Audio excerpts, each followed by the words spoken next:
Women are playing dirty. Today, we expose how a woman scammed her husband in a divorce and how another man got kicked out of his own home by his controlling wife. Before we dive in, smash that like button and subscribe.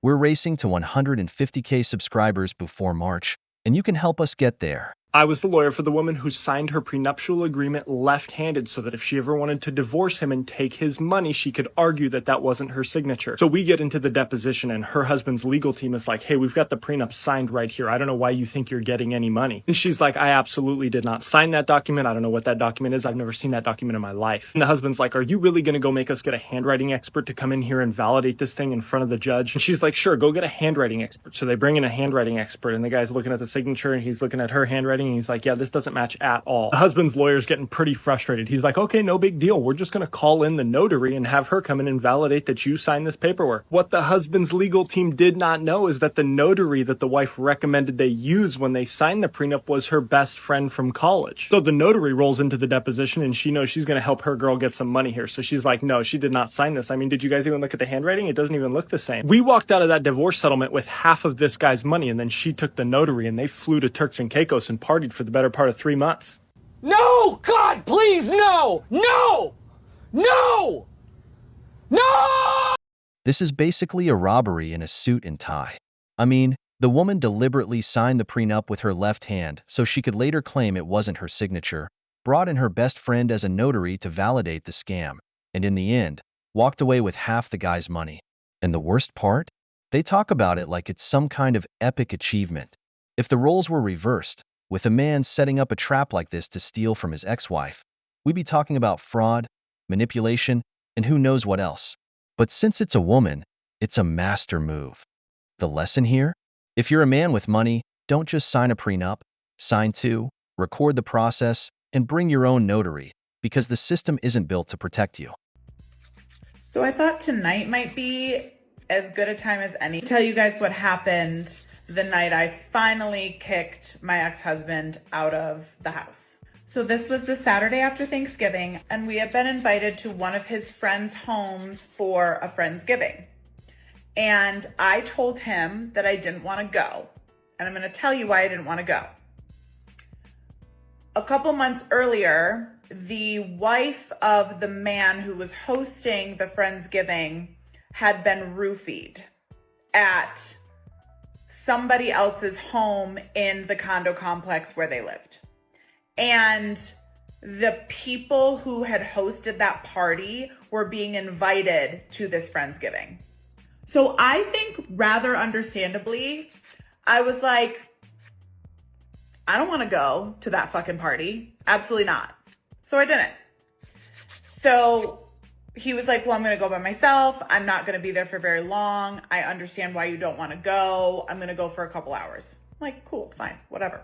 Cool with me. So he goes to said party at like 1 o'clock in the afternoon, 2 o'clock in the afternoon, something like that. He had told me time and time again that morning that he would be home early because, you see, my mom had died the day after Thanksgiving. At this point in my life, 11 years prior, 10 years prior, something like that. And I was always a little sad around this time of year. The holidays were always a little bit tough for me, and he knew that. So he was like, yeah, I'll be home early, right? Before 10 p.m., okay? So, spoiler alert, he does not come home by 10 p.m. In fact, he ends up calling me at a certain point in the night and saying, hey, we're going out. Oh, hell no! Classic. The same old story. I don't want to go, but I also don't want him to go. And when he says, I'll go for a bit and come back, the countdown to the drama has already started. But the guy clearly told her he'd go for a while and come back early. There was no deception or betrayal, just a grown-up decision to socialize without her. And now, just because he decides to stay a little longer, she acts like he committed a war crime. There's no disrespect or lying here, just unmet expectations that she created in her own head.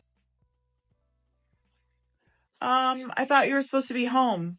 like an hour ago, but okay, you're going out. Cool, cool, cool. So I'm very much not happy about this because not only is he going back on what he said, but he is going out with two people I don't trust. You know, this guy who had this party that roofied somebody, and also the husband of the wife who got roofied, who, by the way, did not take care of his wife after the roofie and left her at the house, which is a story for another day. I'm like, oh, perfect. Okay, cool. So he goes out. I'm obviously can't tell him not to. He doesn't listen to a fucking thing I say. I let him know that I'm upset about it. He's like, okay, I won't be out for very long. Famous last words. So a couple hours go by, 3 hours go by, 1 o'clock in the morning, I call him. He answers the phone, surprisingly. And he's like, hey, what's up? And it's super loud, you know, whatever. And I'm like, where are you? And I don't remember if he told me where he was or not, but I'm like, are you coming home? And he's like, no. And I'm like, okay, when are you going to be home? You promised me you would be home at this time. This is something we were working on in couples therapy, was like this compromising, and him basically not just always doing whatever he wanted to do without thinking of me at all. Like that was literally what we were working on in couples therapy. This is a classic case of, I want to control you, but I'll disguise it as concern. He tells her what he's going to do. She gets mad because he's not doing exactly what she wants, and in the end, he's made out to be the bad guy for not considering her enough. But what about her emotional responsibility? It's not about him doing whatever he wants without thinking of her, but it's also not about her punishing him for not following a schedule like a kid with a curfew. If this was such a huge issue, maybe couples therapy wasn't the solution. Maybe accepting that they just weren't compatible was. So I like mentioned that, and he's like, I'm going to do whatever I want to do. And he hangs up the phone. Hangs up the phone. Sipping the tea. So I'm like beside myself, understandably. Also, like, side note, our relationship is not good at this point in time, right? So like, this is like time number 5,000 where he has, you know, really disappointed me, upset me, made me sad, gaslit me, blah, blah, blah, blah, blah. So long story short, this man does not come home at all that night. Not at all. I do not sleep a wink. I am wide awake. I am calling his phone. I think I called him like 14 times. He doesn't answer a single time. Eventually his phone, I think, like started just going to voicemail. So I was like, either he shut it off so that he didn't answer me, or it died. At like 5 or 6 a.m., I start calling his friends and his friends' wives, because I'm like, is this man dead in a ditch somewhere? Like, that's all I can think is he was drinking and drove. He got into a car accident. Something bad happened. He's in jail, like something. So that's where my mind goes. Anyway, I call these people. I text these people. Nobody knows where he is. They've been home. The guys that he was with had been home since like 1 a.m. So now I'm even more nervous, because I'm like, oh, so like you weren't even with your friends. You were just by yourself, God knows where. I'm like, he's cheating on me, which wouldn't have been a new thing. He's God knows where he is, right? The man rolls into the house at 7:30 in the morning. 7:30 in the morning.